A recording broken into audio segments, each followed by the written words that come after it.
जय श्री कृष्ण। ओम नमो भगवते वासुदेवाय नमः। आप सुन रहे हैं पौराणिक अमृतवाणी द्वारा प्रसारित महाभारत कथा।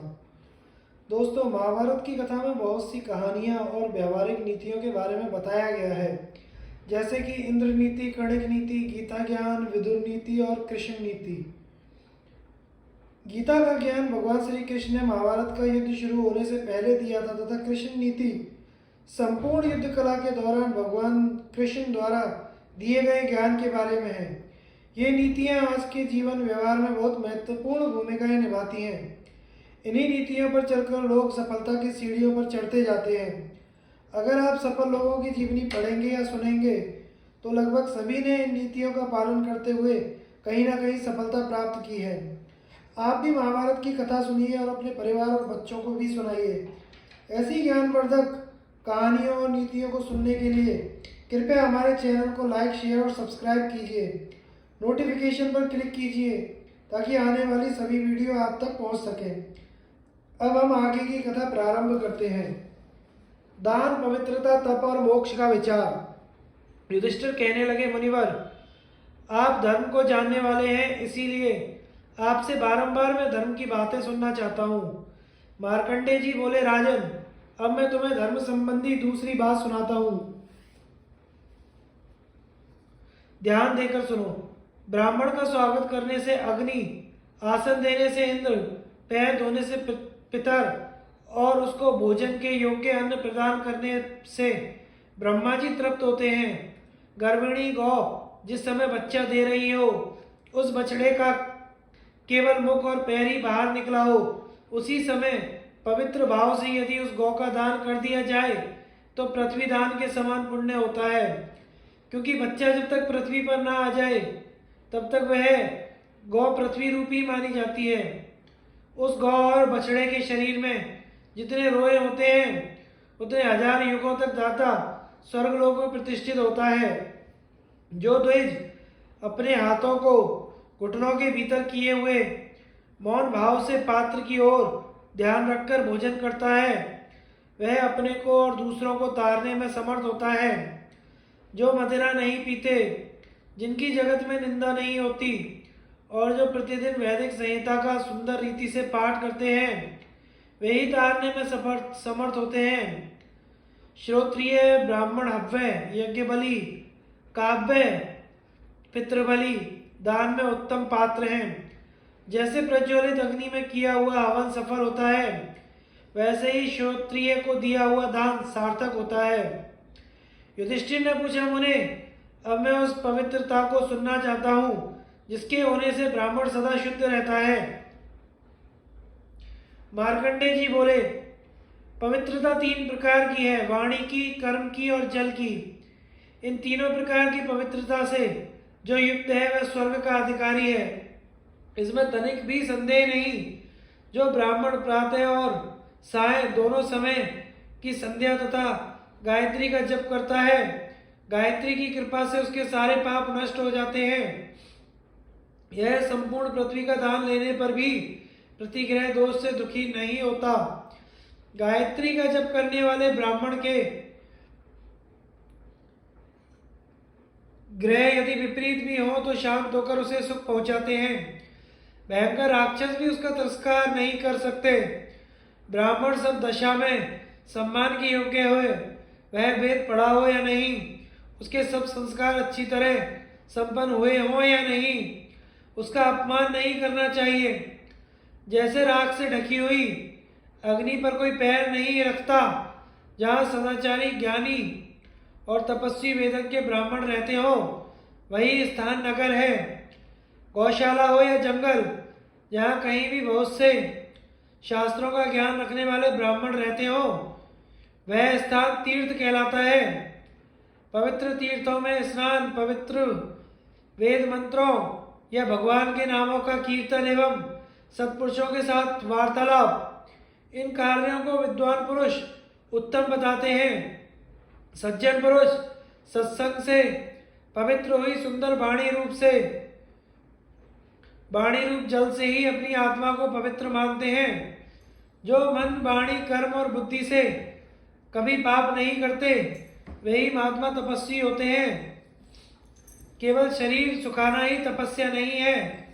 जो व्रत उपवास आदि करके मुनि की वृत्ति से रहता है किंतु अपने कुटुंबी जनों पर तनिक भी दया नहीं करता, वह कभी भी निष्पाप नहीं हो सकता। उसकी वह निर्दयता उस तप का नाश करने वाली है। केवल भोजन का त्याग देने से तपस्या नहीं होती।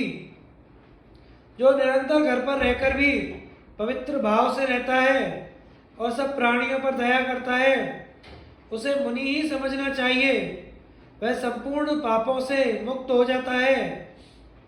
राजन, शास्त्रों में जिनका उल्लेख नहीं है, ऐसे कर्मों की अपने मन से कल्पना करके लोग तपाई हुई शिला आदि पर बैठते हैं।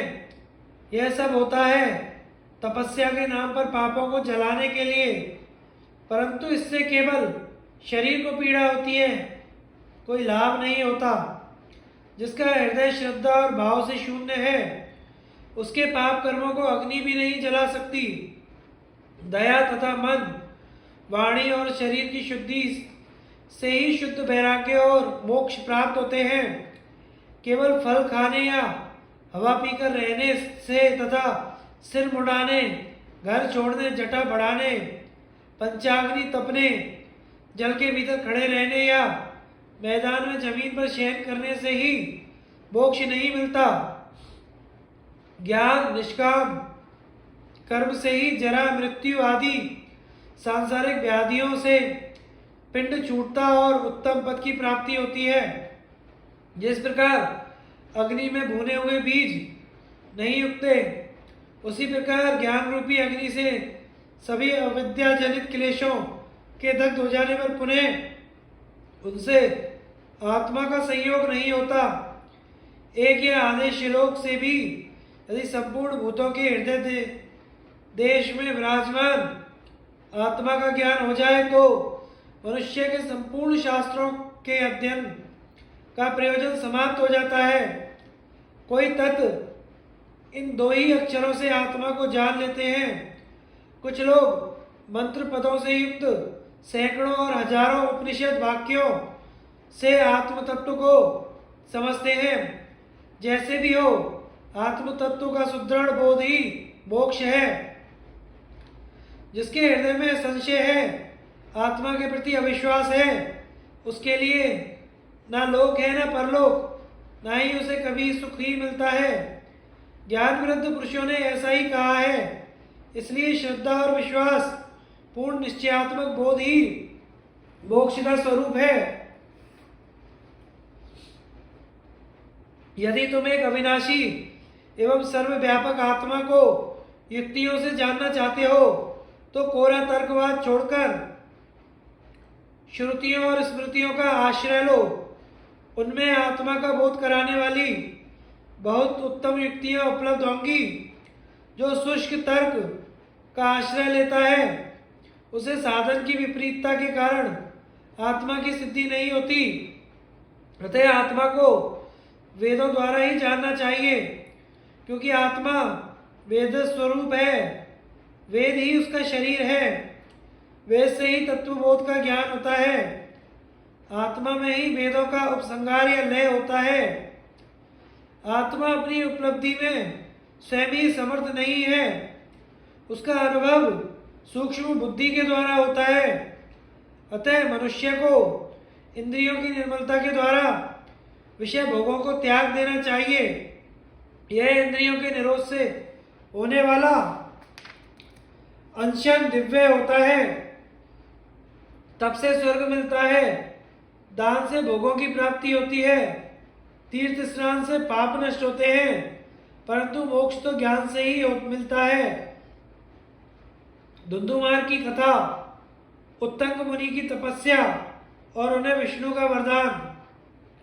तदंतर महाराज युधिष्ठिर ने मार्कंडेय जी से पूछा, मुने, हमने सुना है इक्ष्वाकु वंशी राजा कुवलाश्व बड़े प्रतापी थे। ये राजा कुछ समय बाद धुंधुमार के नाम से विख्यात हुए थे।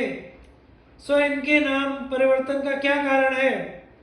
इसे मैं यथार्थ रीति से सुनना चाहता हूँ। मार्कंडेय जी बोले, राजा धुंधुमार का धार्मिक उपाख्यान मैं तुम्हें सुनाता हूँ, ध्यान देकर सुनो। पूर्व काल में उत्तंक नाम से प्रसिद्ध एक महर्षि हो गए। मरुदेश के सुंदर प्रदेश में उनका आश्रम था। एक समय महर्षि उत्तंक ने भगवान विष्णु को प्रसन्न करने के लिए बहुत वर्षों तक कठोर तपस्या की। भगवान ने प्रसन्न होकर उन्हें प्रत्यक्ष दर्शन दिए। उनके दर्शन से मुनि निहाल हो गए और बड़े विनय के साथ नाना प्रकार के स्तोत्र पाठ करते हुए उनकी स्तुति करने लगे। उत्तंक बोले, भगवान, देवता, असुर और मनुष्य आपसे ही उत्पन्न हुए हैं। आपने ही चराचर प्राणियों को जन्म दिया है।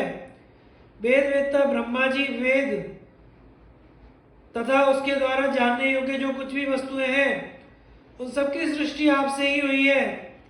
देव, आकाश आपका मस्तक है, सूर्य और चंद्रमा नेत्र हैं, वायु सांस है, अग्नि आपका तेज है, सारी दिशाएं आपकी भुजाएं हैं, महासागर उदर है, पर्वत उरु है और अंतरिक्ष जंगा है, पृथ्वी आपके चरण और औषधियां रोम है।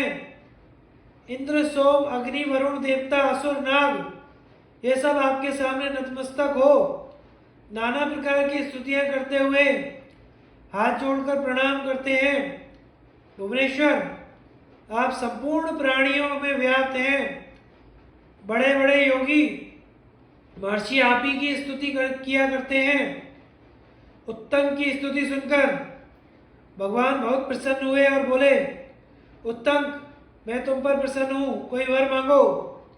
उत्तंक बोले, प्रभु, सारे जगत की सृष्टि करने वाले दिव्य सनातन पुरुष आप भगवान नारायण, मुझे दर्शन मिला, यही मेरे लिए सबसे बढ़कर वर है। विष्णु ने कहा, ब्राह्मण, तुम्हारे हृदय लोभ से चंचल नहीं है, मुझ में तुम्हारी अनन्य भक्ति है। इन कारणों से मैं तुम पर विशेष प्रसन्न हूँ।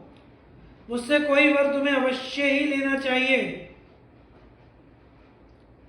मार्कंडे जी कहते हैं, इस प्रकार जब भगवान ने वर मांगने के लिए बारंबार अनुरोध किया तब उत्तंक ने हाथ जोड़कर यह वर मांगा, हे कमल लोचन, यदि आप मुझ पर प्रसन्न हैं और मुझे वर देना ही चाहते हैं तो ऐसी कृपा कीजिए जिससे मेरी बुद्धि सदा शम दम, सत्य भाषण और धर्म में लगी रहे और आपके भजन का अभ्यास कभी ना छूटे। भगवान ने कहा, मुनि, तुमने जो कुछ मांगा है वह सब पूर्ण होगा। इसके सिवा तुम्हारे हृदय में उस योग विद्या का प्रकाश भी होगा जिससे तुम देवताओं तथा इन तीनों लोकों का बहुत बड़ा कार्य सिद्ध करोगे। धुंधु नाम वाला एक महान असुर तीनों लोकों का विनाश करने के लिए घोर तपस्या करेगा। उस असुर का वध जिसके हाथ से होने वाला है उसका नाम तुम्हें बताता हूँ, सुनो। इक्ष्वाकु वंश में एक बलवान और विजयी राजा होगा, उसका नाम होगा बृहदस्यु।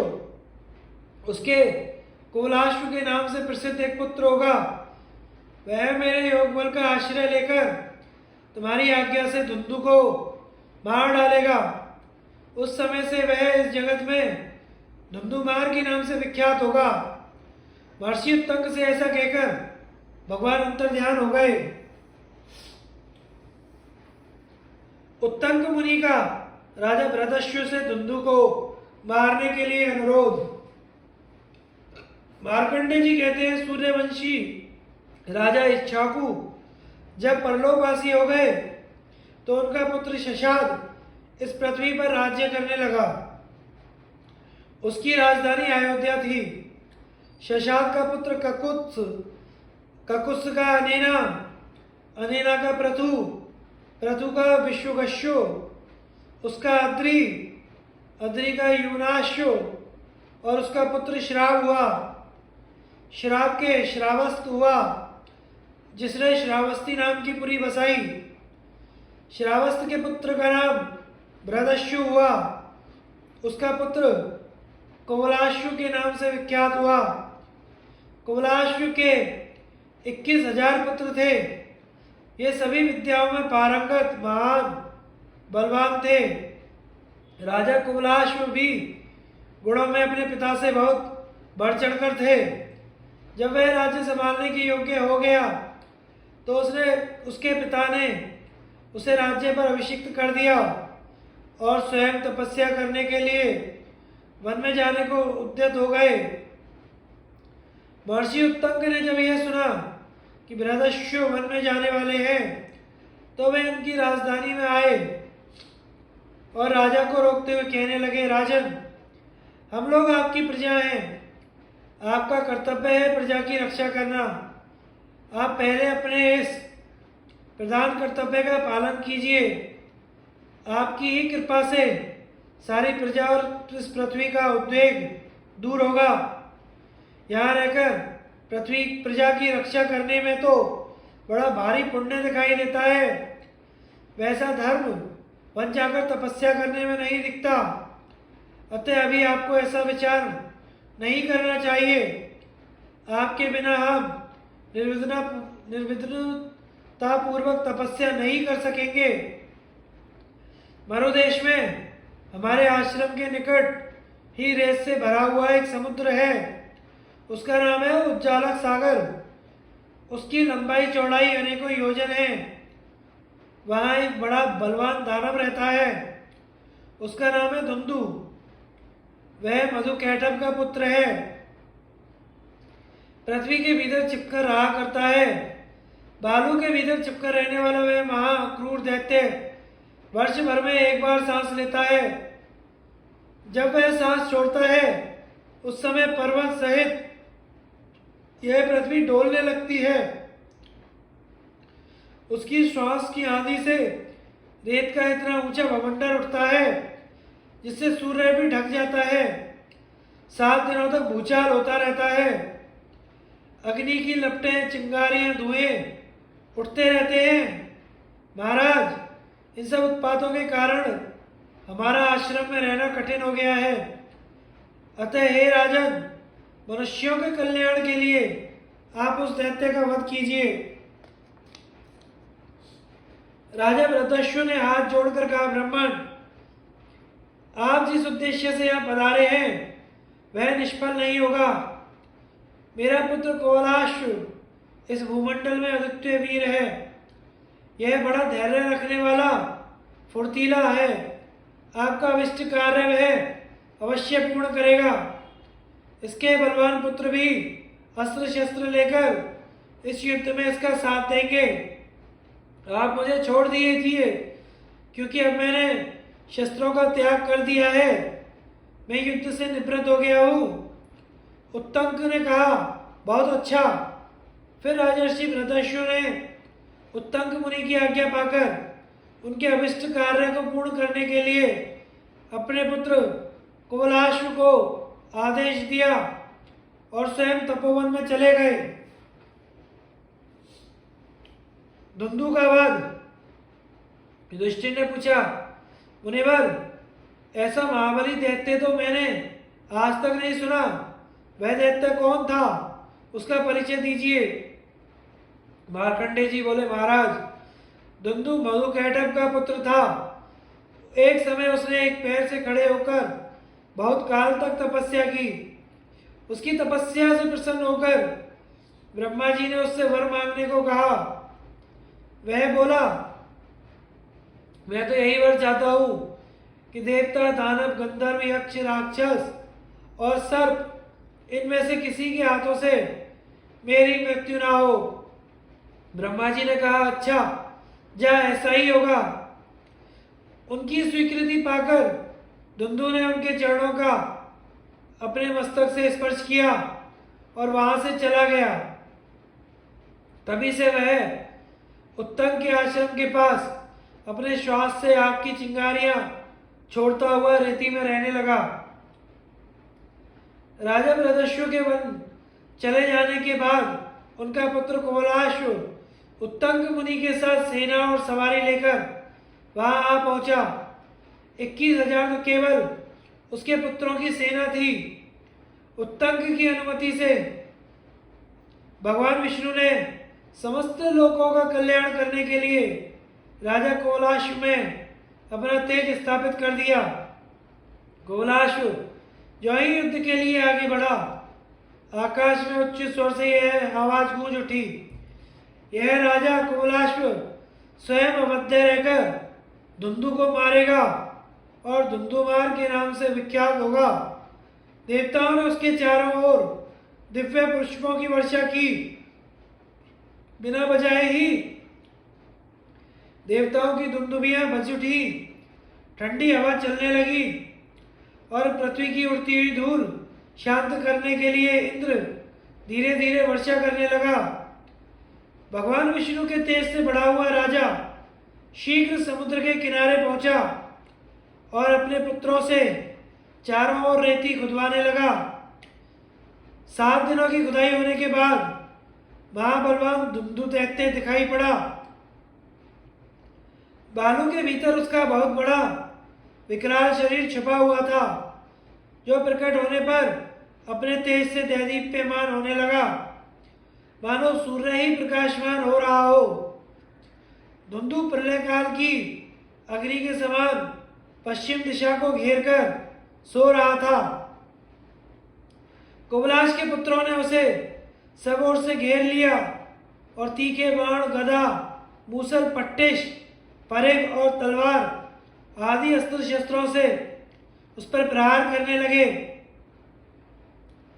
उन लोगों की मार खाकर वह महाबली दैत्य क्रोध में भरकर उठा और उनके चलाए हुए तरह तरह के अस्त्र शस्त्रों को निकल गया। उसके बाद वह मुख से संवर्तक अग्नि के समान आग की लपटें उगलने लगा और अपने तेज से उन सब राजकुमारों को एक क्षण में ही इस प्रकार भस्म कर दिया, जैसे पूर्व काल में सगर पुत्रों को महात्मा कपिल ने दग्ध किया था। यह एक अद्भुत सी बात हो गई। जब सभी राजकुमार धुंधु की क्रोधाग्नि में स्वाहा हो गए, तब वह महाकाय दैत्य दूसरे कुंभकर्ण के समान जगकर सावधान हो गया। तब महातेजस्वी राजा कुबलाश्व उसकी ओर आगे बढ़ा। उसके शरीर से जल की वर्षा होने लगी, जिससे धुंधु के मुख से निकलती हुई आग को पी लिया। इस प्रकार योगी कुबलाश्व ने योग बल से उस आग को बुझा दिया और स्वयं ब्रह्मास्त्र का प्रयोग करके समस्त जगत का भय दूर करने के लिए उस दैत्य को जलाकर भस्म कर डाला। धुंधु को मारने के कारण वह धुंधुमार के नाम से प्रसिद्ध हुआ। इस युद्ध में राजा कुबलाश्व के केवल 3 पुत्र बच गए, दृढ़ाश्व, कपिलाश्व और चंद्राश्व। इन तीनों से ही इक्ष्वाकु वंश की परंपरा आगे तक चली। पतिव्रता स्त्री और कौशिक ब्राह्मण का संवाद। धुंधुमार की कथा सुनने के पश्चात महाराज युधिष्ठिर ने मार्कंडेय जी से कहा, भगवान, अब मैं आपसे पतिव्रता स्त्रियों के सूक्ष्म धर्म और उनका महात्म्य की कथा सुनना चाहता हूँ।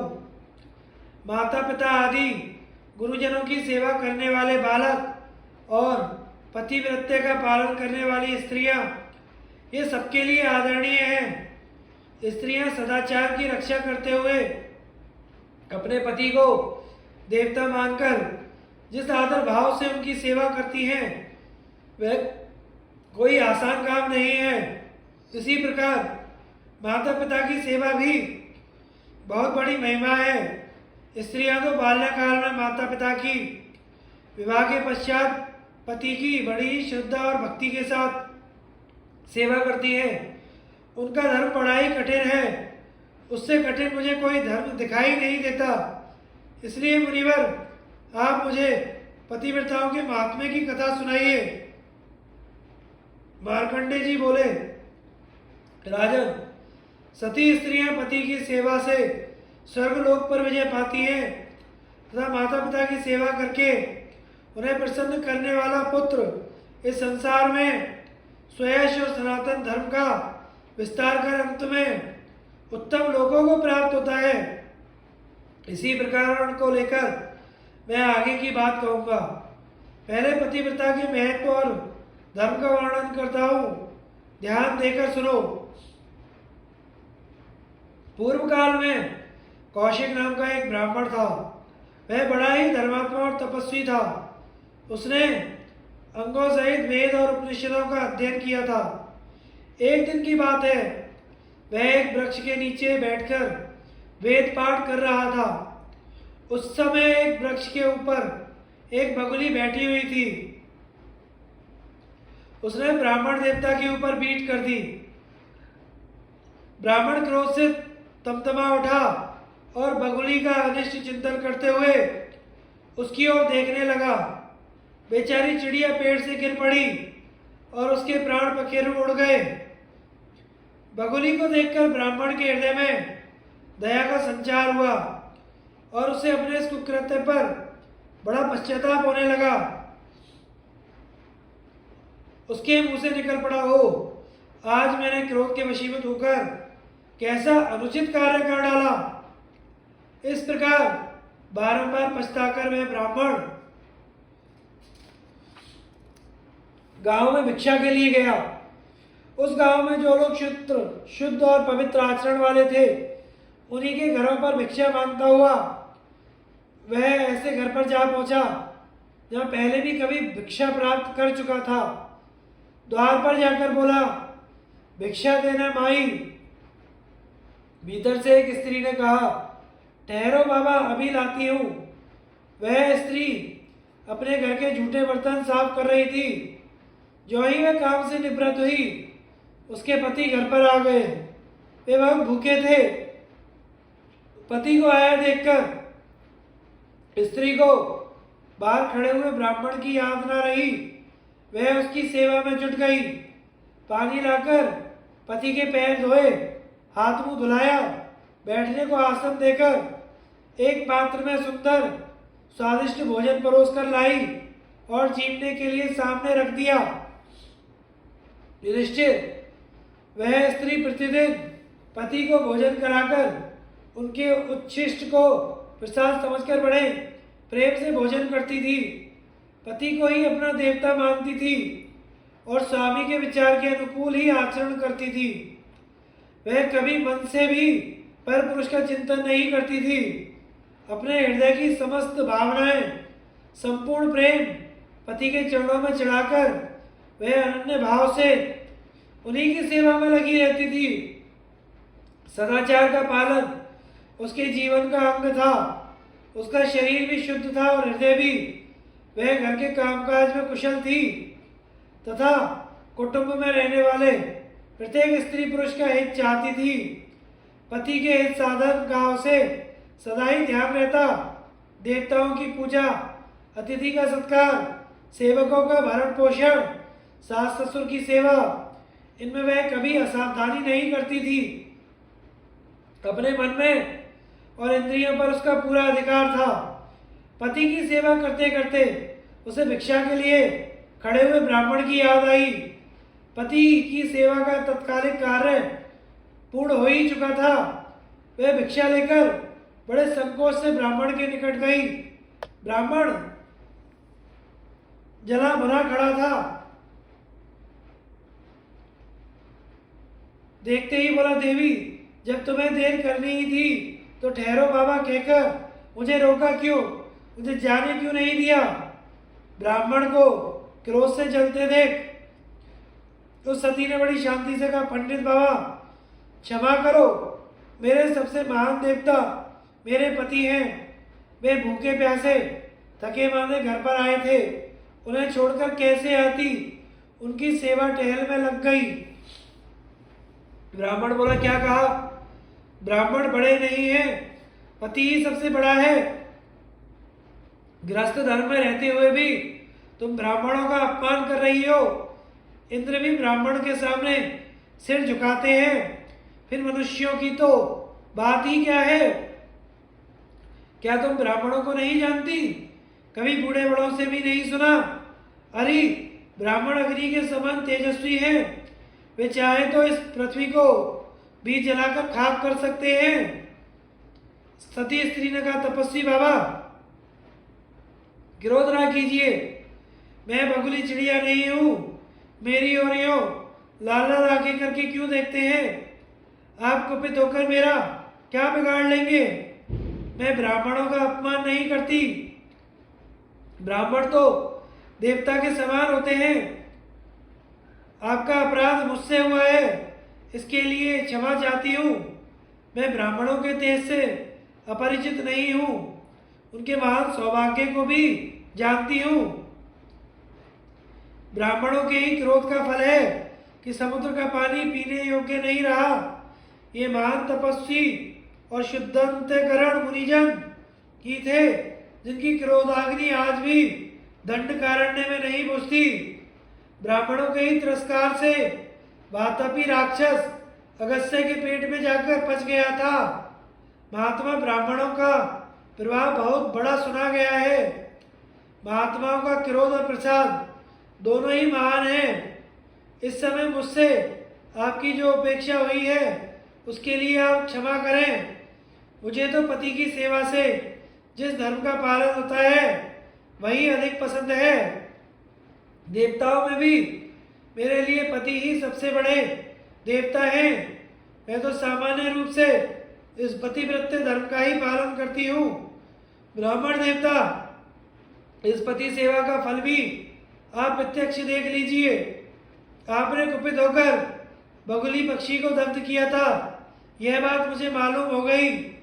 बाबा, मनुष्यों का एक बहुत बड़ा शत्रु है जो उनके शरीर में ही रहता है। उसका नाम है क्रोध। जो क्रोध और मोह को जीत ले और जो सदा सत्य भाषण करे, गुरुजनों की सेवा से प्रसन्न रखे और किसी के द्वारा मार खाकर भी उसे ना मारे, जो अपनी इंद्रियों को वश में करके पवित्र भाव से धर्म और स्वाध्याय में लगा रहे, जिसने काम को जीत लिया वही देवताओं के मत में ब्राह्मण है। जिस धर्म के मनुष्य पुरुष का संपूर्ण जगत के प्रति आत्मभाव है, वह सभी धर्मों पर अनुराग है, जो यजन याजन अध्ययन अध्यापन आदि ब्राह्मणोचित कर्मों को करते हुए अपनी शक्ति के अनुसार दान भी करता रहता है। ब्रह्मचर्य अवस्था में जो सदा वेदों का अध्ययन करता है, जिसके नित्य स्वाध्याय कभी भूल नहीं होती, उसी को देवता लोग ब्राह्मण मानते हैं। ब्राह्मणों के लिए जो कल्याणकारी धर्म है उसी का उनके समक्ष वर्णन करना उचित है। इसीलिए मैं आपके सामने यह बात कह रही हूँ। ब्राह्मण सत्यवादी होते हैं, उनका मन कभी भी असत्य में नहीं लगता। ब्राह्मण के लिए स्वाध्याय, धर्म, आर्जव, सरल स्वभाव और सत्य भाषण, यह परम धर्म बतलाया गया है। यद्यपि धर्म का स्वरूप समझने में कुछ कठिन है, तथापि वह सत्य में प्रतिष्ठित है। वृद्ध पुरुष कहते हैं, धर्म के विषय में वेद ही प्रमाण है, वेद ही धर्म का ज्ञान होता है। तथापि धर्म का स्वरूप सूक्ष्म रूप से ही देखा जाता है। केवल वेद पढ़ने से उसका यथार्थ रूप प्रकट हो जाएगा, ऐसा निश्चित रूप से नहीं कहा जा सकता। मेरा तो यह विचार है कि आपको धर्म का यथार्थ तत्व ज्ञान नहीं हुआ है। ब्राह्मण देव, यदि परम धर्म क्या है आप जानना चाहते हैं तो मिथिलापुरी में जाकर माता पिता के भक्त, सत्यवादी तथा जितेंद्रिय धर्मव्यास से पूछिए, वह आपको धर्म का तत्व समझा देंगे। भगवान आपका मंगल करें, आपकी जहाँ इच्छा हो वहाँ पधारें। यदि मेरे मुख से कोई अनुचित बात निकल गई हो तो क्षमा करें, क्योंकि स्त्रियों पर सभी दया करते हैं। ब्राह्मण बोला, देवी तुम्हारा कल्याण हो, मैं तुम पर प्रसन्न हूँ। मेरा क्रोध अब दूर हो चुका। तुमने मुझे जो पालंब दिया है वह मेरे लिए चेतावनी ही है। इससे मेरा बड़ा कल्याण होने वाला है। तुम्हारा भला हो। अब मैं मिथिला जाऊंगा और अपना कार्य सिद्ध करूंगा। कौशिक ब्राह्मण का मिथिला में जाकर धर्मव्यास से उपदेश लेना। मार्कंडे जी कहते हैं, उस पतिव्रता की बातें सुनकर कौशिक ब्राह्मण को बड़ा आश्चर्य हुआ। अपने मन में के क्रोध का स्मरण करके वह अपराधी की भांति अपने को धिक्कारने लगा। फिर धर्म की सूक्ष्म गति पर विचार कर उसने मन ही मन यह निश्चय किया, मुझे उस सती के कहने पर श्रद्धा और विश्वास करना चाहिए, अतः मैं अवश्य ही मिथिला जाऊंगा और धर्मात्मा व्यास से मिलकर धर्म संबंधी प्रश्न करूंगा। इस प्रकार का विचार कर वह कौतूहलवश मिथिलापुरी को चल दिया। रास्ते में उसे अनेकों जंगल गांव और नगर पार करने पड़े। जाते जाते वह राजा जनक से सुरक्षित मिथिलापुरी में पहुंच गया। उस नगर की शोभा बड़ी सुंदर थी। उस समय धर्म का पालन करने वाले मनुष्यों का निवास था। अनेकों स्थान पर यज्ञ धर्म संबंधी महान उत्सव हो रहे थे। कौशिक ब्राह्मण उस नगर में पहुंचकर सब ओर घूमने और धर्म व्यास का पता लगाने लगा। एक स्थान पर जाकर उसने पूछा तो ब्राह्मणों ने उसका स्थान बता दिया। वहां जाकर देखा कि धर्म व्यास कसाई खाने में बैठकर मांस बेच रहा है। ब्राह्मण एकांत में जाकर बैठ गया। व्यास को मालूम हो गया कि कोई ब्राह्मण मुझसे मिलने के लिए आए हैं, अतः वह शीघ्र ही ब्राह्मण के समीप आया और बोला, भगवान आपके चरणों में प्रणाम है, मैं आपका स्वागत करता हूँ। मैं ही वह व्यास हूँ जिसे ढूंढते हुए आप यहाँ तक आए हैं।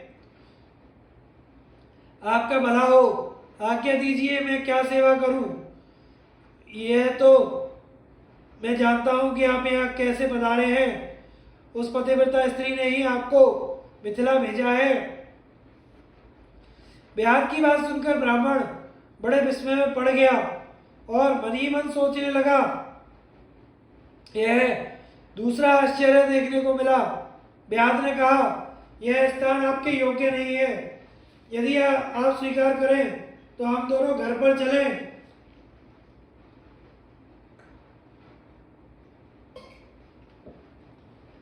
ब्राह्मण ने प्रसन्न होकर कहा, ठीक है, ऐसा ही करो।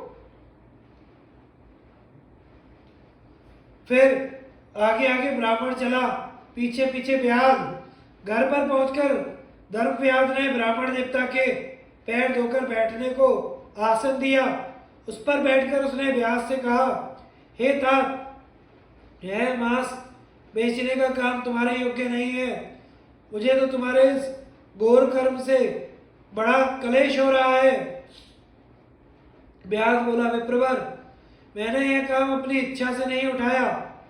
यह धंधा मेरे कुल में दादों परदादाओं के समय से चला आ रहा है। स्वयं में ऐसा कोई कार्य नहीं करता जो धर्म के विपरीत हो। सावधानी के साथ बूढ़े माँ बाप की सेवा करता हूँ, सत्य बोलता हूँ, किसी की निंदा नहीं करता, यथाशक्ति दान देता हूँ और देवता अतिथि तथा सेवकों को भोजन देकर जो बचता है उसी से अपनी जीविका चलाता हूँ। शूद्र का कर्तव्य है सेवा, वैश्य का कर्म है खेती और युद्ध करना क्षत्रियों का कर्तव्य बताया गया है। ब्रह्मचर्य का पालन, तपस्या, वेदाध्ययन तथा सत्य भाषण ये ब्राह्मण के सदा ही पालन करने योग्य धर्म है। राजा का यह कर्तव्य है कि वह अपने धर्मों का पालन में लगी हुई प्रजा का धर्म पूर्वक शासन करे और जो लोग धर्म से गिर गए हों उन्हें पुनः धर्म पालन में लगावे। ब्राह्मण, यहाँ राजा जनक के राज्य में कोई भी ऐसा नहीं है जो धर्म के विरुद्ध आचरण करे। चारों वर्णों के लोग अपने अपने धर्म का पालन करते हैं। ये राजा जनक दुराचारी को धर्म के विरुद्ध चलने वाले को वह अपना पुत्र ही क्यों ना हो कठोर दंड देते हैं। अतः आप मुझ में या किसी मिथिलावासी में अधर्म की आशंका ना करें। मैं स्वयं किसी जीव की हिंसा नहीं करता, दूसरों के मारे हुए सुअर और भैंसों का मांस बेचता हूँ, फिर भी मैं स्वयं मांस कभी नहीं खाता। ऋतुकाल प्राप्त होने पर ही स्त्री संसर्ग करता हूँ। दिन में सदा ही उपवास और रात्रि में भोजन करता हूँ। कुछ लोग मेरी प्रशंसा करते हैं, कुछ लोग निंदा, परंतु मैं उन सबको सद्व्यवहार से प्रसन्न रखता हूँ। द्वंद्वों का को सहन करना, धर्म में दृढ़ रहना, सब प्राणियों का योग्यता अनुसार सम्मान करना, ये मानवोचित गुण मनुष्य में त्याग के बिना नहीं आते। व्यर्थ का विवाद छोड़कर बिना कहे दूसरों का भला करना चाहिए। किसी कामना से, क्रोध से या द्वेष वश धर्म का त्याग नहीं करना चाहिए। प्रिय वस्तु की प्राप्ति होने पर हर्ष से फूल न उठे और अपने मन के विपरीत कोई बात हो जाए तो दुख न मनावें। आर्थिक संकट आ जाने पर घबराए नहीं और किसी भी अवस्था में अपना धर्म ना छोड़ें। यदि एक बार भूल से धर्म के विपरीत कोई काम हो जाए तो दोबारा वह काम ना करें। जो विचार करने पर और दूसरों के लिए कल्याणकारी प्रतीत हो उसी काम में अपने को लगाना चाहिए। बुराई करने वाले के प्रति बदले में भी बुराई ना करें। अपनी साधुता को कभी ना छोड़ें। जो दूसरों की बुराई करना चाहता है वह पापी अपने आप नष्ट हो जाता है। जो पवित्र भाव से रहने वाला धर्मात्मा पुरुष के कर्म को अधर्म बताकर उनकी हंसी उड़ाते हैं वे श्रद्धाहीन मनुष्य नाश को प्राप्त होते हैं। पापी मनुष्य धोखनी के समान व्यर्थ फूले रहते हैं। वास्तव में उनमें पुरुषार्थ बिल्कुल नहीं होता। जो मनुष्य पाप कर्म बन जाने पर सच्चे हृदय से पश्चाताप करता है वह उस पाप से छूट जाता है तथा फिर ऐसा कर्म कभी नहीं करूँगा ऐसा दृढ़ संकल्प कर लेने पर भविष्य में होने वाले दूसरे पाप से भी बच जाता है। लोभ ही पाप का घर है। लोभी मनुष्य ही पाप करने पर विचार करते हैं। पापी पुरुष ऊपर से धर्म का जाल फैलाए रहते हैं जैसे तिनकों से ढका हुआ कुआं हो वैसे ही इनके धर्म की आड़ में पाप रहता है। इनमें इंद्रिय संयम, बाहरी पवित्रता और धर्म संबंधी बातचीत ये सब तो होते हैं किंतु धर्मात्मा पुरुषों सा शिष्टाचार नहीं होता। शिष्टाचार का वर्णन मार्कंडेय जी कहते हैं। धर्म व्याप का उपयुक्त उपदेश सुनकर कौशिक ब्राह्मण ने उससे पूछा, नरश्रेष्ठ मुझे शिष्ट पुरुषों का आचरण ज्ञान कैसे हो? तुम ही मुझे शिष्टों का व्यवहार यथार्थ रीति से समझाओ।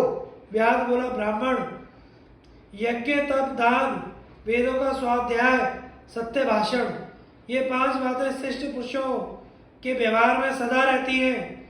जो काम, क्रोध, लोभ, दंभ, उद्दंडता इन दुर्गुणों को जीत लेते हैं कभी इनके वश में नहीं होते वे ही शिष्ट कहलाते हैं। उनका ही शिष्ट पुरुष आदर करते हैं। वे सदा ही यज्ञ और स्वाध्याय में लगे रहते हैं कभी मनमाना आचरण नहीं करते। सदाचार का निरंतर पालन करना शिष्ट पुरुषों का दूसरा लक्षण है। शिष्टाचारी पुरुषों में गुरु सेवा की, क्रोध का अभाव, सत्य भाषण और दान ये 4 सद्गुण अवश्य होते हैं। वेद का सार है सत्य, सत्य का सार है इंद्रिय संयम और इंद्रिय संयम का सार है त्याग। यह त्याग शिष्ट पुरुषों में सदा विद्यमान रहता है। जो शिष्ट हैं वे सदा ही नियमित जीवन व्यतीत करते हैं, धर्म के मार्ग पर ही चलते हैं और गुरु की आज्ञा का पालन करते रहते हैं। इसलिए हे प्यारे, तो धर्म की मर्यादा भंग करने वाले नास्तिक, पापी, निर्दयी पुरुषों का संग छोड़ दो। सदा धार्मिक पुरुषों की सेवा में रहो। यह शरीर एक नदी है, 5 इंद्रियां इसमें जल है। काम और लोभ रूपी मगर इसके भीतर भरे पड़े हैं। जन्म मरण के दुर्गम प्रदेश में यह नदी बह रही है। तुम धैर्य की नाव पर बैठो और इसके दुर्गम स्थानों, जन्म आदि क्लेशों को पार कर जाओ। जैसे कोई भी रंग सफेद कपड़े पर अच्छी तरह खिलता है उसी प्रकार शिष्टाचार का पालन करने वाले पुरुष में ही क्रमशः संचित किया हुआ कर्म ज्ञान रूप महान धर्म भली भांति प्रकाशित होता है। अहिंसा और सत्य, इनसे ही संपूर्ण जीवों का कल्याण होता है। अहिंसा सबसे महान धर्म है, परंतु उसकी प्रतिष्ठा है सत्य में। सत्य के आधार पर ही श्रेष्ठ पुरुषों के सभी कार्य आरंभ होते हैं, इसलिए सत्य ही गौरव की वस्तु है। न्याययुक्त कर्मों का आरंभ धर्म कहा गया है। इसके विपरीत जो अनाचार है उसे ही शिष्ट पुरुष अधर्म बताते हैं। जो क्रोध और निंदा नहीं करते, जिनमें अहंकार और ईर्ष्या का भाव नहीं है, जो मन पर काबू रखने वाले और सरल स्वभाव के पुरुष हैं, उन्हें शिष्टाचारी कहते हैं। उनमें सद्गुण की वृद्धि होती है, जिनका पालन दूसरों को कठिन प्रतीत होता है। ऐसे सदाचारों को भी वे सुगमता पूर्वक पालन कर लेते हैं। अपने सत्कर्मों के कारण ही उनका सर्वत्र आदर होता है। उनके हाथ से कभी हिंसा आदि घोर कर्म नहीं होते। सदाचार पुराने जमाने से चला आ रहा है। यह सनातन धर्म है, इसको कोई मिटा नहीं सकता। सबसे प्रधान धर्म तो वह है जिसका वेद प्रतिपादन करते हैं। दूसरा वह है जिसका वर्णन धर्मशास्त्रों में हुआ है। तीसरा धर्म है शिष्ट संत पुरुषों का आचरण। इस प्रकार ये धर्म के 3 लक्षण हैं: विद्याओं में पारंगत होना, तीर्थों में स्नान करना तथा क्षमा, सत्य, कोमलता और पवित्रता आदि सद्गुणों का संचय शिष्ट पुरुषों के ही आचरण में देखा जाता है।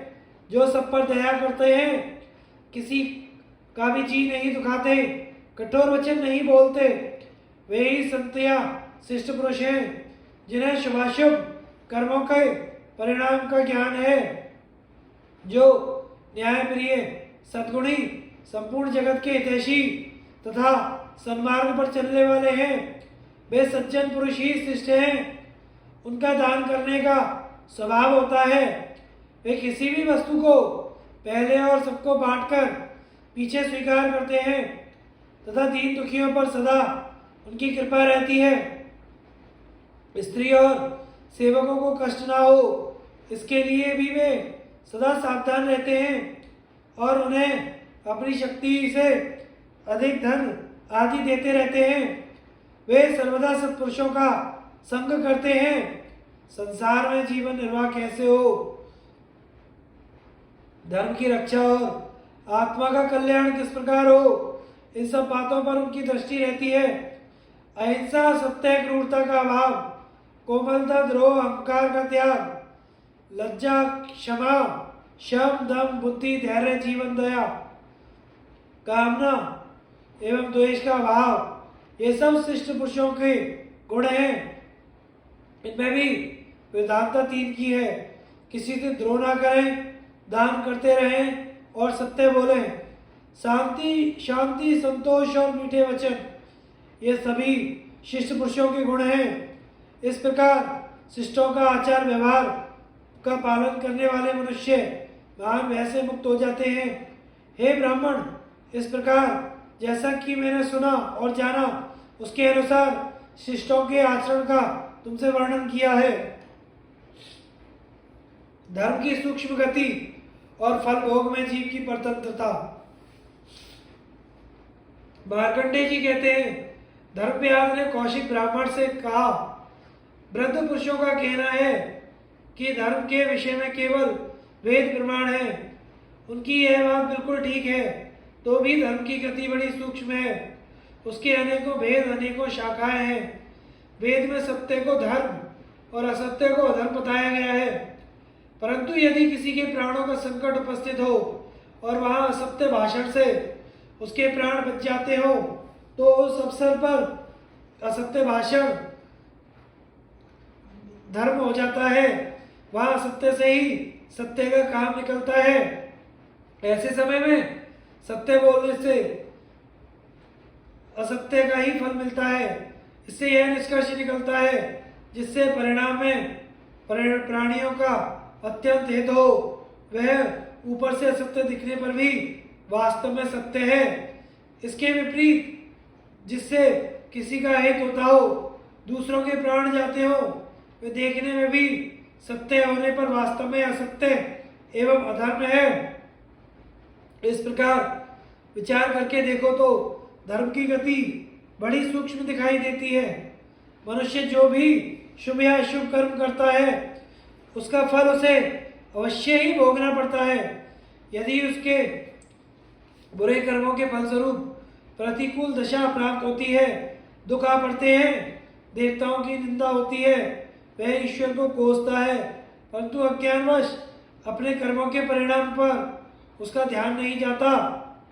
मूर्ख, कपटी, चंचल चित्त वाला मनुष्य सदा ही सुख दुख के चक्कर में पड़ा रहता है।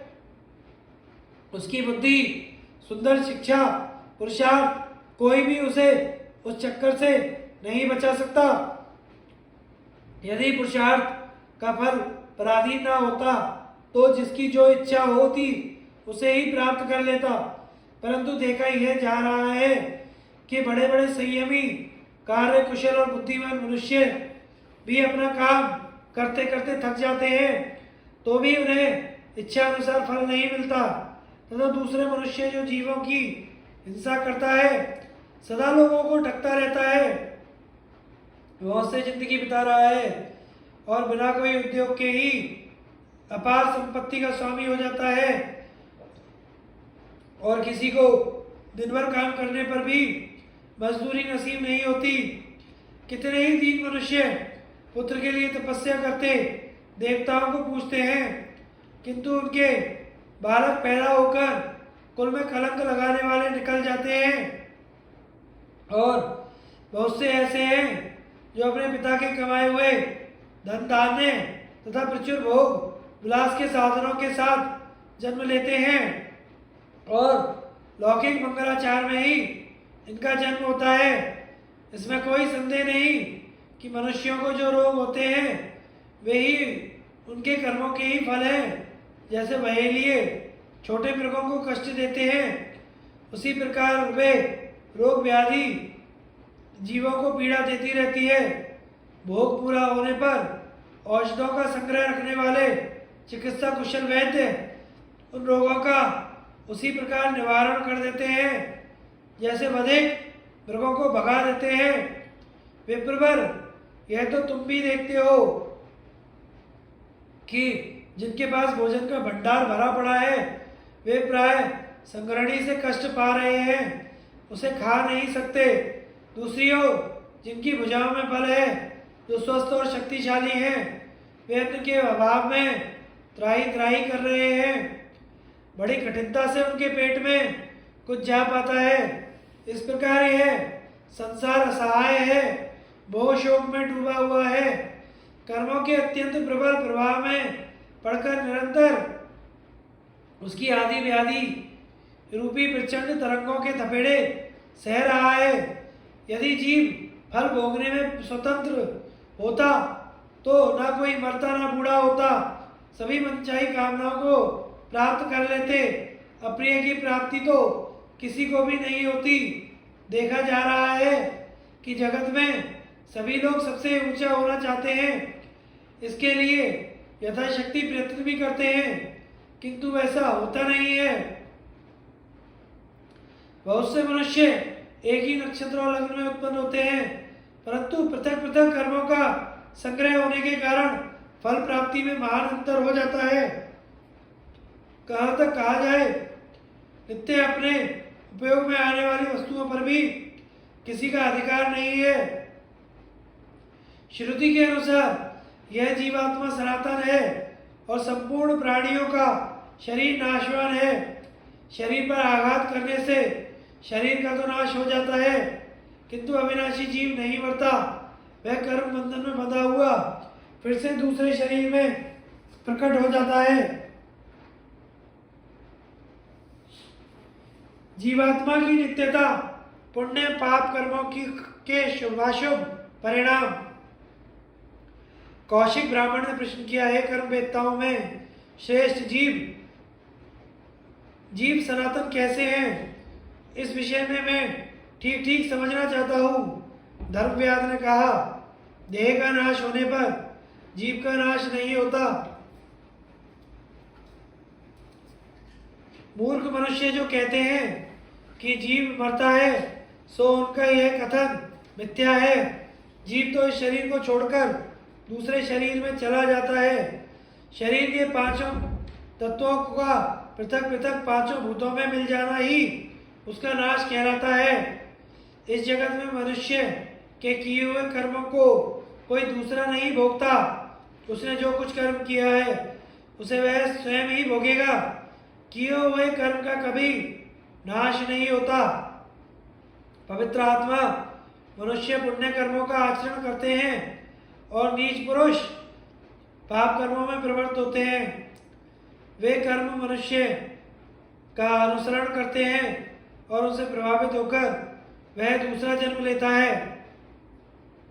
ब्राह्मण बोला, जीव दूसरी योनि में कैसे जन्म लेता है? पाप और पुण्य से उसका संबंध किस प्रकार होता है? और पुण्यमयी तथा पापमयी योनियों की प्राप्ति उसे किस तरह होती है? धर्मव्याध ने कहा, जीव कर्म बीजों का संग्रह करके जिस प्रकार शुभ कर्मों के अनुसार उत्तम योनियों और पाप कर्मों के अनुसार अधम योनियों में जन्म ग्रहण करता है, उसका मैं संक्षेप से वर्णन करता हूँ। केवल शुभ कर्मों के संयोग होने से जीव को देवत्व की प्राप्ति होती है। शुभ और अशुभ दोनों का मिश्रण होने पर वह मनुष्य योनि में जन्म लेता है और मुंह में डालने वाले तामस कर्मों के आचरण से पशु पक्षी आदि योनियों में जाना पड़ता है और पापी मनुष्य नरक में पड़ता है। वह जन्म मरण वृद्धावस्था के दुखों से सदा पीड़ित होता रहता है। अपने ही पापों के कारण उसे बारंबार संसार के कलेश भोगने पड़ते हैं। कर्म बंधन में बंधे हुए जीव हजारों प्रकार की तरह की योनियों और नरकों में चक्कर लगाया करते हैं। मृत्यु के पश्चात पाप कर्मों से दुख प्राप्त होता है।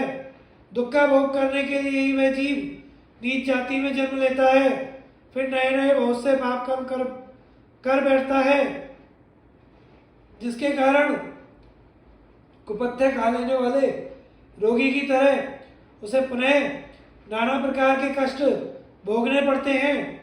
इस प्रकार यद्यपि वह निरंतर दुख उठाता रहता है, तथापि अपने को दुखी नहीं मानता और दुख को ही सुख समझने लगता है।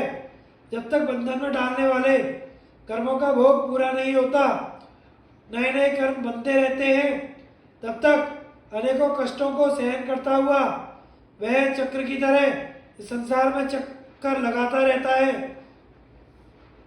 जब बंधन कारक कर्मों के भोग पूर्ण हो जाते हैं और सत्कर्मों के द्वारा उसमें शुद्धि भी आ जाती है, तब वह तप और योग का आरंभ करता है। अतः पुण्य कर्मों के फलस्वरूप उसे उत्तम लोकों की प्राप्ति होती है, जहां जाकर वह शोक में नहीं पड़ता। पाप करने वाले मनुष्य को पाप की आदत हो जाती है, फिर उसके पाप का अंत नहीं होता। इसलिए पुण्य करने के लिए प्रयत्न करते रहना चाहिए। पाप का तो त्याग ही उचित है। जो संस्कार संपन्न, चितेंद्रिय, पवित्र तथा मन पर काबू रखने वाला है, उस बुद्धिमान पुरुष को दोनों ही लोकों में सुख की प्राप्ति होती है। इसलिए प्रत्येक मनुष्य को चाहिए कि वह सत्पुरुषों के धर्म का पालन करे और शिष्टों के समान ही बर्ताव करे।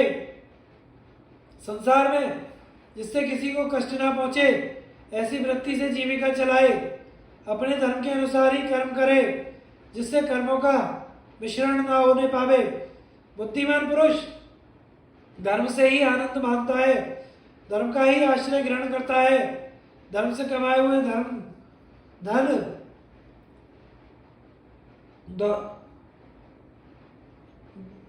द्वारा ही धर्म का मूल सींचता है। इस प्रकार वह धर्मात्मा होता है। उसका चित्त स्वच्छ एवं प्रसन्न हो जाता है तथा मित्रजनों से संतुष्ट होकर वह इहलोक और परलोक में आनंदित होता है। धर्मात्मा पुरुष शब्द, स्पर्श, रूप, रस, गंध सभी प्रकार के विषय सुख तथा प्रभुत्व प्राप्त करता है। यह स्थिति उसके धर्म का फल माना जाता है। धर्म के फल रूप से सांसारिक सुखों को पाकर जिसे तृप्ति या संतोष नहीं होता, वह ज्ञान दृष्टि के कारण वैराग्य को प्राप्त होता है। बुद्धि के नेत्रों से देखने वाला मनुष्य राग द्वेष आदि दोषों से मुक्त नहीं होता। वह विरक्त तो पूर्ण हो जाता है पर धर्म का परित्याग नहीं करता। संपूर्ण जगत को नाशवान समझकर वह सबको ही त्यागने का प्रयत्न करता है। तत्पश्चात प्रारब्ध के भरोसे न बैठकर वह उचित उपाय से मुक्ति के लिए उद्योग करता है। इस प्रकार वैराग्य को प्राप्त होकर वह पाप कर्मों का परित्याग करता है, फिर धार्मिक होकर अंत में मोक्ष को प्राप्त कर लेता है। जीव के कल्याण का साधन है तप, और तप का मूल है श्रम और दम, मन और इंद्रियों पर विजय प्राप्त करना। उस तप के द्वारा मनुष्य अपनी सभी मनोवांछित वस्तुओं को प्राप्त करता है। इंद्रिय संयम, सत्य भाषण और शमदम, इनके द्वारा मनुष्य परम पद को भी प्राप्त कर लेता है। इंद्रियों के असंयम से हानि और संयम से लाभ। ब्राह्मण ने प्रश्न किया, धर्मात्मा, इंद्रियां कौन कौन है, उनका निग्रह किस प्रकार करना चाहिए, निग्रह का फल क्या है और उस फल की प्राप्ति किस प्रकार होती है? धर्मव्यास बोला, इंद्रियों द्वारा किसी विषय का ज्ञान प्राप्त करने के लिए सबसे पहले मनुष्यों का मन प्रवृत्त होता है। उसको जान लेने पर मन का उसके प्रति राग या द्वेष हो जाता है। जिसमें राग होता है उसके लिए मनुष्य प्रयत्न करता है और उसे पाने के लिए बड़े बड़े कार्यों का आरंभ करता है, और प्राप्त होने पर अभीष्ट विषयों का बारंबार सेवन करता रहता है। अधिक सेवन से उसमें राग उत्पन्न होता है, उसके निमित्त दूसरों के साथ द्वेष हो जाता है, फिर लोभ और मोह बढ़ते हैं। इस प्रकार लोभ से आक्रांत, राग द्वेष से पीड़ित मनुष्य की बुद्धि धर्म में नहीं लगती। अगर वह धर्म करता भी है तो कोरा बहाना मात्र होता है। उसकी ओट में स्वार्थ छिपा रहता है। व्यास से धर्माचरण करने वाला मनुष्य वास्तव में अर्थ चाहता है। धर्म के व्यास से जब अर्थ की सिद्धि होने लगती है तो वह उसी में रम जाता है। फिर उस धन से उसके हृदय में पाप करने की इच्छा जागृत होती है। जब उसके मित्र और विद्वान पुरुष उसे उस कर्म से रोकते हैं तो उसके समर्थन में वह अशास्त्रीय उत्तर देते हुए भी उसे वेद प्रतिपादित बताता है। राग रूपी दोष के कारण उसके द्वारा 3 प्रकार के अधर्म होने लगते हैं। वह मन से पाप का चिंतन करता है, वाणी से पाप की ही बात बोलता है और क्रिया द्वारा भी पाप का ही आचरण करता है।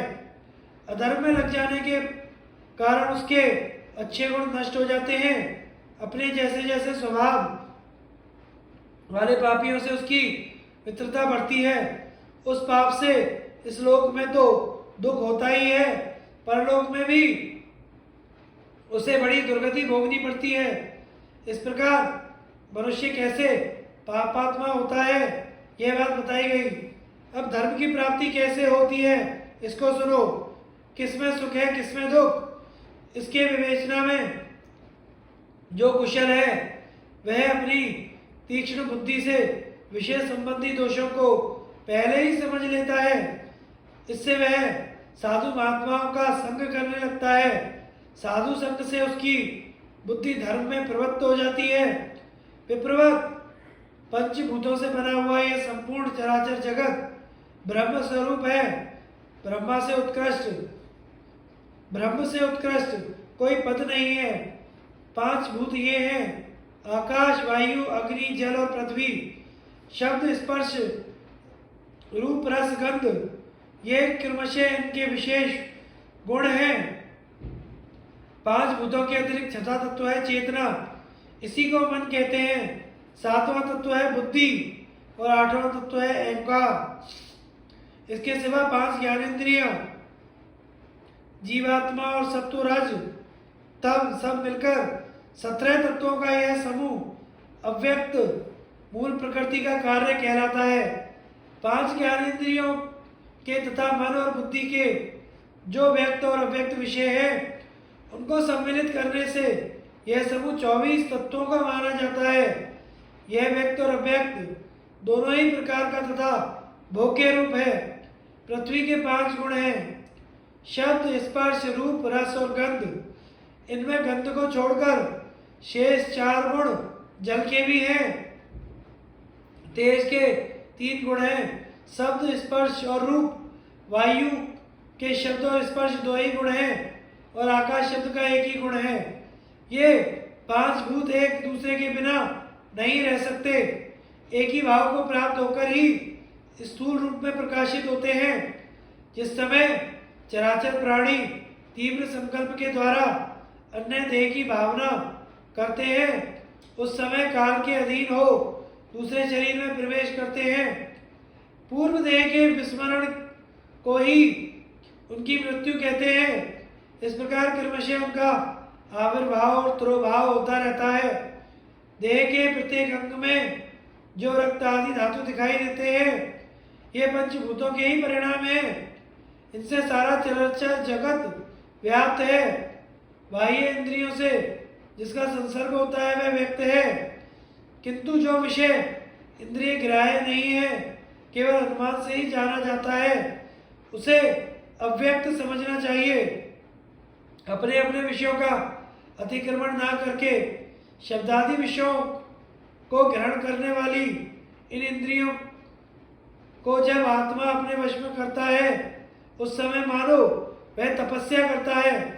इंद्रिय निग्रह द्वारा मानो आत्म तत्व के साक्षात्कार का प्रयत्न करता है। इससे आत्मदृष्टि प्राप्त हो जाने के कारण वह संपूर्ण लोकों में अपने को व्याप्त और अपने में संपूर्ण लोकों को स्थित देखता है। इस प्रकार परात्पर ब्रह्म को जानने वाला ज्ञानी पुरुष जब तक प्रारब्ध शेष रहता है तभी तक संपूर्ण भूतों को देखता है। सब अवस्थाओं में सब भूतों को आत्म रूप से देखने वाले उस ब्रह्मभूत ज्ञानी का कभी भी अशुभ कर्मों से संयोग नहीं होता। जो माया में कलेशों को लांघ जाता है उस योगी को लोकवृत्ति के प्रकाशक ज्ञान मार्ग द्वारा परम पुरुषार्थ की प्राप्ति होती है। बुद्धिमान ब्रह्मा ने वेदों द्वारा मुक्त जीव को आदि अंत से रहित स्वयंभू अभिकारी अनुपम तथा निराकार बताया है। हे विप्र, सबका मूल है तप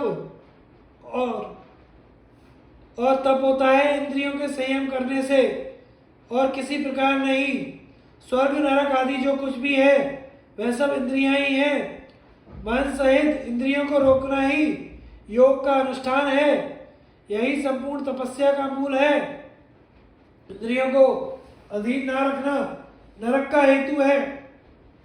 इंद्रियों के साथ देने से, उनके पीछे चलने से सभी तरह के दोष संगठित होते हैं।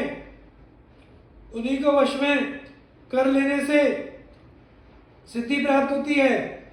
अपने शरीर में विद्यमान मन सहित 6 इंद्रियों पर जो अधिकार प्राप्त कर लेता है वह जितेंद्रिय पुरुष पापों में नहीं लगता।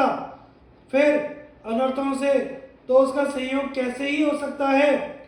पुरुष का यह शरीर ही रथ है, आत्मा सारथी है, इंद्रियां घोड़े हैं।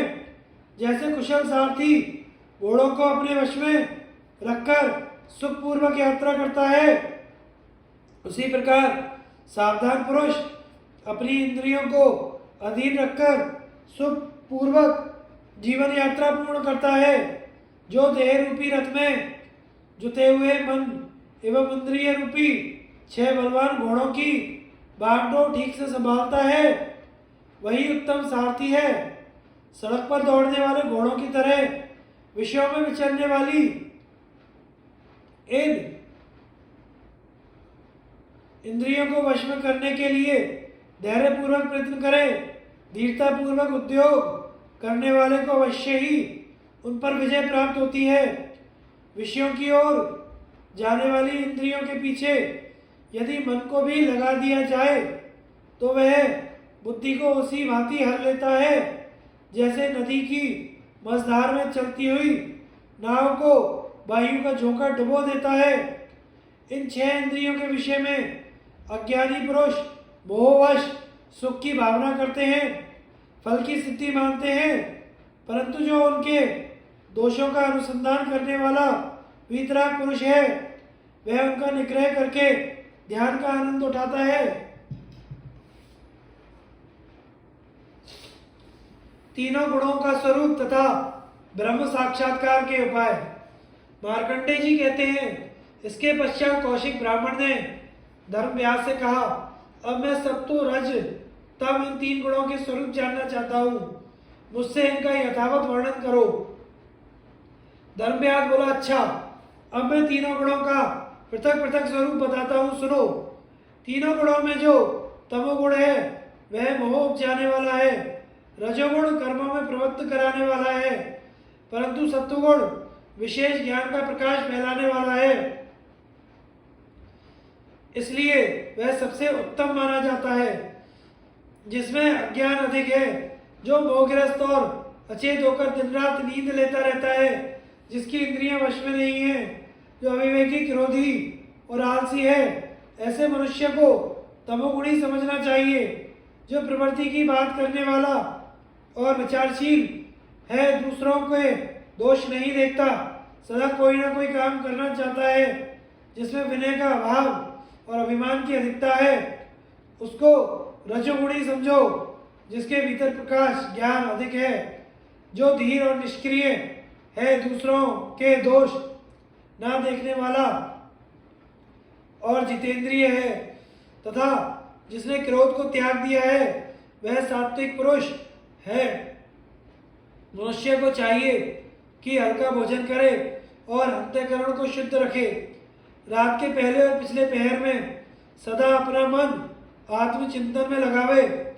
इस प्रकार जो सदा अपने हृदय में आत्म साक्षात्कार का अभ्यास करता है, वह प्रज्वलित दीपक की भांति अपने मन प्रदीप से निराकार आत्मा का दर्शन प्राप्त करके मुक्त हो जाता है। सब तरह के उपायों से क्रोध और लोभ की वृत्तियों को दबाना चाहिए। संसार में यही तप है और यही